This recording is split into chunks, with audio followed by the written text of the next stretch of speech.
is with us. Now, Devon, good morning. This could not have come at a worse time. Good morning, Tony. You're quite right, and that's the sentiment from Treasury this morning in its reaction. The move by Moody's last night means South Africa has lost its last investment credit rating. S&P and Fitch threw us into junk, you'll remember, back in 2017. And after being lenient with South Africa for a long time, Moody's had to follow suit. So the question is, why did Moody's downgrade the country? Well, essentially, it says the country's economy is too weak and not growing. It doesn't believe government is in a convincing position to stimulate the economy. Our government debt is escalating, there is unreliable electricity supply, and business confidence and investment is weak. Now, Tony, the main impact of junk status is that the cost of borrowing escalates for government, and ultimately that will trickle down to the consumer. But I want to get more on this impact and more on why Moody's exactly did this move yesterday evening, last night after markets closed. To discuss the impact on the country's economy, Duma Gqubule joins us via Skype. Duma, we've been saying this might come at an awkward time, but it's no surprise what Moody's did, is it? Yes, it's no surprise whatsoever. Our economy is faced with the worst crisis in our generation and the generation of our parents. And our economy is set to collapse by 5 to 10%, according to many forecasts. And that makes us in a very difficult situation. But I've always said that we should never listen to these rating agencies, and what they say does not matter. I think this will give us an opportunity to address the issues that are facing us as an economy, and that's what we should focus on. Yeah, Duma, I mean, it's interesting you say that, but the fact of the matter is, here you have a rating grade into sub-investment grade. What that basically does is that it keeps or compels investors to stay away, not only from, investment in a real sense, but also government bonds. I mean, what we're likely to see now, if theory has it correct, is that the rand might weaken. We might see capital outflows, and then the cost of borrowing just becomes more expensive for government and the consumer. You're not concerned about that?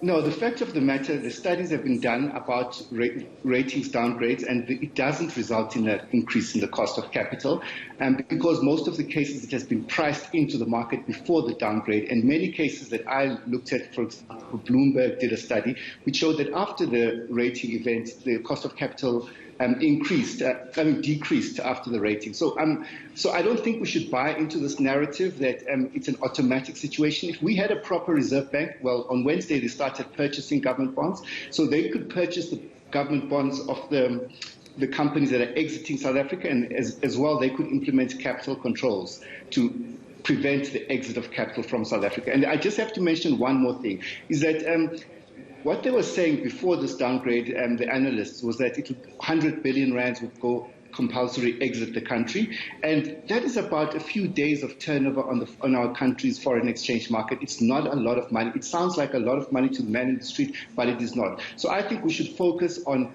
the matter at hand. Now that this thing is off our backs, let's focus on how do we stimulate this economy to get it growing again. Yeah, it does, though. I mean, irrespective of your opinion on that ground, Duma, it does highlight some serious concerns that are fact more than opinion. I mean, we've got escalating debt. We've got the fact that this economy is not growing, and Moody's and other ratings agencies have said they're not convinced that we have so-called growth-enhancing policies in place.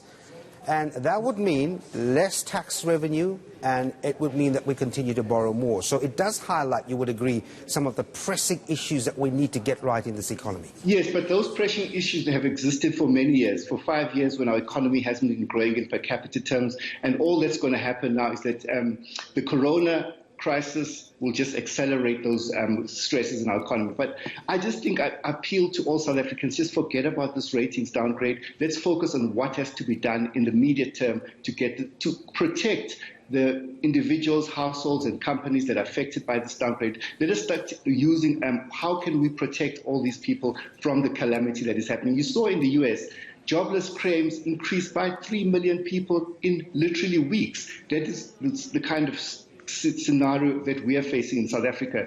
Hundreds of thousands of people have been retrenched. They won't be able to pay their rent this month, and we cannot be worrying about a ratings agency downgrade. There will be a short-term dislocation to stock market, to the currency market, but I think that after a week or two, the markets will be back to normal. And what you should also remember is that capital has been exiting from all emerging markets until about 2 weeks ago. $40 trillion of capital has gone to safe havens in the rich countries. So I'm not sure how capital has already exited South Africa in huge amounts over the last few weeks since this crisis started.